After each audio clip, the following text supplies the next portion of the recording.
Hey guys, welcome back to my channel. Today I'm going to make a how-to video for any of you guys interested in installing a dash cam in your 2022 or higher Ford Lightning. I'm going to be installing a Blackview 900X 2-channel. I've had it for like 5 years. I think this is the 4th vehicle it'll be in. It's a great camera. I'm not going to review it or anything, but you can check it online. There's a lot of information out there about it. But we're going to be installing that 2-channel camera, which means there's a front and rear camera, and also their Blackmagic Pro, which is like a battery saver. Because the camera can be on all the time, it'll prevent your battery from draining all the way down. So that's what we're doing today.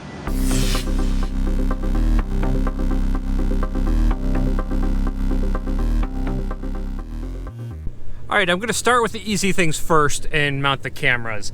In my truck, which is a Ford Lightning Platinum Edition, I have the sliding rear window. I don't know if they all have it. I'm pretty sure they don't, but the window slides that way.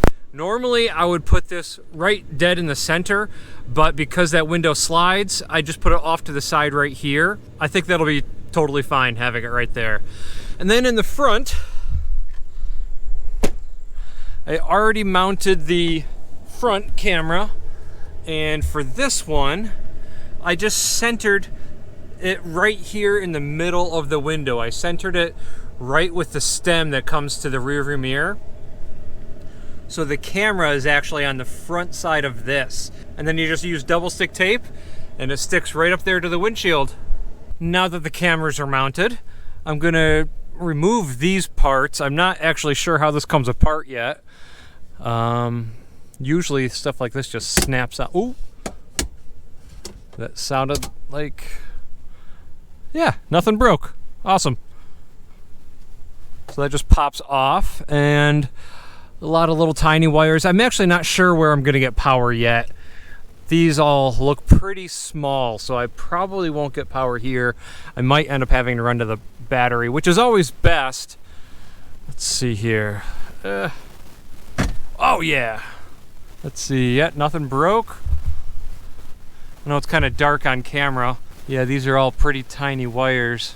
So I'll probably end up having to go to the battery for power, which is no big deal. It's always nice to have a stable source of power that you know what it's connected to. All right, next I have this cable, and this is gonna get ran from this camera up front, which is kind of the brains of everything. And I'm gonna tuck it up under here and run it all the way back to the rear. Should be pretty easy. All right, I got this down. I've got this through the side. There is an airbag, but it's tucked up pretty high. So you can go right through there. And then I'm just gonna tuck this wire right in here when I put this weather stripping back on. And the wire is gonna run through here. But I wanted to show you, hopefully you can see this, it's super bright. But there is another airbag you're gonna have to go under back here. So you can see the airbag right there. So I don't know if you can see this, hopefully you can, but I just went right behind it with the wire, and now I'm just gonna pull that through. All right, the cable is ran, and then you just have a little extra that you'll have to coil up, and I'm just gonna stick it up in here. There's a big gap in there, and I don't think, yeah, it's not gonna hold just a single wire anyway. So I'll fold this over a bunch and then just stick the wire right up there, and I'll just wrap it with electrical tape so it stays up in there. There, all tucked in. You can kind of see it right up in there, but it has enough friction up in there in place. I don't think that'll come out. You can still see a little bit of the loop, but nobody's really gonna be looking backwards back here. So you wanna make sure the camera's straight. Looks like it is. All right, now I'll get back to the front and work on that. Next is power. So you have this end here that gets plugged directly into the camera that's up there, and you have this really long cord. And you can just plug this in to a cigarette lighter. You could go right there if you wanted to, but I want to hardwire this so I don't ever have to think about it, and I don't have to lose my plug over there. This cigarette lighter plug connects to this, and this is the Blackmagic Pro. This is the device I was telling you about. So this is going to monitor the voltage of your battery so that the camera never drains the battery down, leaving you stranded. And then this unit, I think I'm gonna try to find a spot under here. We'll cross that bridge when we get to it. But yeah, so right now, I'm gonna do the same thing with this cord, run it through here behind the airbag, and just tuck it up under here. And right here is the other wire that went, the camera wire that went to the back. So I'll just run it right next to that. Everything's going great so far, super easy. I put those pieces back in there. And what's nice is with that placement, with that camera, you can't see it at all. So when you're sitting here in your driver's seat, you don't see those wires, you don't see the camera. That's really nice. So I got everything tucked in here, and the wire comes straight down here. Really easy so far. And here is the plug. So again, if you didn't use one of these Power Magic Pros, you could just plug this in to your cigarette lighter right there and you'd be done. But now I'm gonna figure out how to hardwire this because I want it connected to power all the time. All right, and here I am underneath the dash. I like how there's a lot of open space under here and there's no panel here. Like a lot of vehicles, there's a panel that you have to drop. I do see some pretty heavy gauge wires right in there. One of them might be power, but I've already made up my mind. I'm gonna go to the battery and it looks like I can hopefully go right through that boot. Hopefully I can poke a hole in that and just run a wire through there to the battery. I have a fuse block that I can install, but I still need accessory power, so maybe one of those is accessory that I can at least tap. Well, let me get a screwdriver, see if I can poke through there, and I'll go grab some wire. So now we're gonna try to find that boot that is right inside there. And in case you didn't know, this is where your 12-volt battery is. So you just lift straight up on that, and it comes right off. Tiny, tiny little battery. I thought about maybe upgrading that if I ever do too many accessories or anything. But you got a lot of room in here. I'm surprised about how much room they left. Seems like maybe they could have made it a little bit smaller. Huh. Looks like they planned for something right there. Wonder what they were thinking about maybe putting there. All right, lots of space. I'm gonna have to crawl into this frunk and try to get my head in there and see if I could find that grommet. Well, it took me a minute, but I found it. I had to remove this panel here, and it's easy. They just twist and you take them out. And if I look right deep back in here, you can kind of see the tip of that copper metal. It's hard to see it from this angle, but it's back in there. So I have some needle nose pliers. I'm going to try to reach back there and get it and just pull it through. But I just went through the existing grommet that was already there rather than drilling any holes. Another thing, it's kind of a hack, but if you really didn't want to even mess with this, which is not that hard, some people, they go through here and you can go through the weather stripping. I don't recommend that though. It's really not very good. It's better to go through the firewall down here. Yay, I got it through. That wasn't too bad, but I almost lost it. So what I did is just take this blue wire and I wrapped around this copper wire, taped it up, used the copper wire as a guide, jammed it through, so that would help me get the blue wire in. This is only just, I think, 12 or 14 gauge household copper wire. It's really not strong enough. If you have a metal coat hanger, they're kind of hard to find these days, but if you have a metal coat hanger, those are a little stronger, might be able to poke through a little bit easier. But anyways, I got it. So this is gonna run over to there, and I just thought I'd show you some of my supplies. This is my fuse block that I'm going to use. I'm going to stick it right over there, probably maybe right there on top of the battery. And then this is overkill. This is 6 gauge wire. I just happen to have this laying around, so I'll use it from the battery to this, and then I'll have a fuse in here, and that wire will be fused for the dash cam. And I'll have links in the description below for all of this stuff. These are really great fuse blocks. I've used these in all of my projects. I highly recommend these. They're a little pricey. I forget how much this was, but anyways, all the links and everything will be in the description below, and that'll help you guys out if you want to do this. I just remembered that I do plan on installing some fog lights. I actually have the pedestals already mounted right there. So I'm gonna need another wire or two for those. So I'm just gonna run that wire here while I'm at it. I'm gonna use some of this just regular wire lube, and that should help it slide through nice.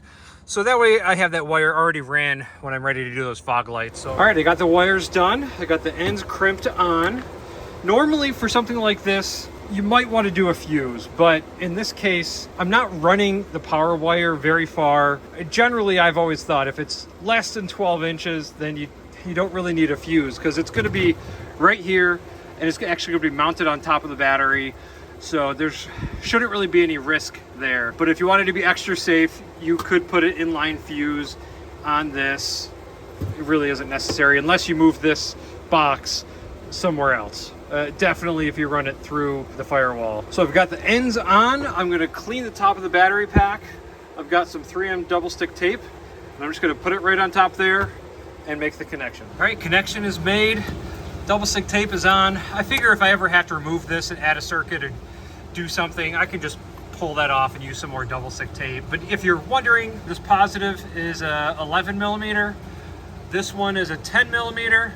And then the ones that connect to the junction box here are 3/8, I believe. So all different. Well, I've been checking the car out, kind of looking around. I haven't poked any wires just because I'm nervous about messing with the brand new vehicle. I've been a 12 volt installer for decades. It was my first job, and I've been doing it pretty much all my life. So I'm not afraid of wires or circuits, and I know the stuff really well. But being a brand new vehicle, not just literally a brand new vehicle, but just a brand new vehicle that didn't exist before, I don't really want to mess around too much. And with electronics, especially with these high-end new vehicles, just testing a wire could mess something up. So I'm gonna go over to AutoZone here and pick up one of those ATA circuits. I've never used one of those before, but somebody on the Lightning Owners group had posted the exact circuits you need for hot and ignition. So I'm like, holy cow, like that was so useful. So thank you to him for posting that. That's really awesome. I looked at the kick panel and the fuses are all right there.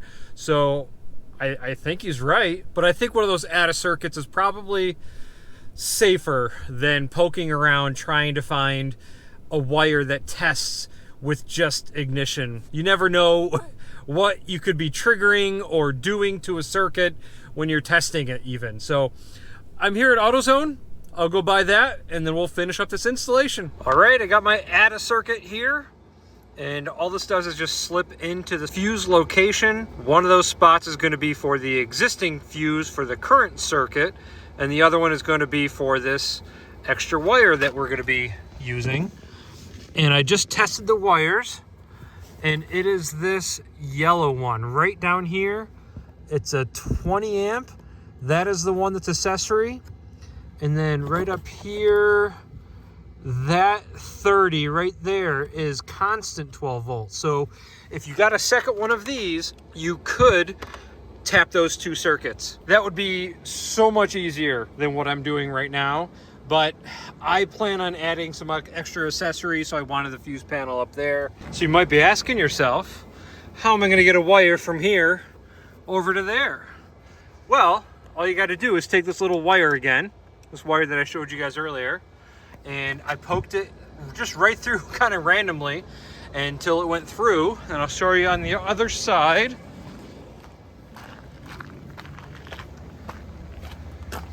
You just have to remove this panel, which is just a single screw, what is this, 9/32 from that location right there, and then voila, the wire's right here. So I'll do the same method that I use for the power wire. I will tape this yellow wire onto there and pull it straight on through. Well, unfortunately, I was unaware they invented another new type of fuse. So right here is the fuse that came out of this truck right now. I've never seen a fuse that small. Man, and I feel kind of dumb saying that, but it's true. So this is a mini fuse. So this is the mini fuse they came out with, I don't know, 10 years ago, something like that. And it matches up to the mini fuses, which this truck has in a mini fuse. So that blows. That means I probably won't be able to get this done today. I'll have to go back to the computer and see if I can find a local place that might have the tiny, teeny, weeny, little itty bitty fuse at a circuit. All right, so I got the right part, but I am still an idiot. Oh my God. I just realized I don't have any of these fuses. So I'm gonna have to order some, but for now, I am totally hacking this, and I just cut down this mini fuse to a mini fuse. So ridiculous. This is so silly. That, yeah, the right one got a little cut a little too far. So I just tested it. It does fit. I'm gonna put this all back together. I have to order some of these mini itty bitty fuses, so I have some on hand, evidently. But for the record, the guys over there at AutoZone didn't even know that style fuse existed, which is a little scary because they sell you auto parts, but they didn't even know. So anyways, I think I have all the parts now to wrap this up. Okay, I got everything put back together. It is all working. I did some testing with it. I'm not super happy about the quality for some reason. It seems different.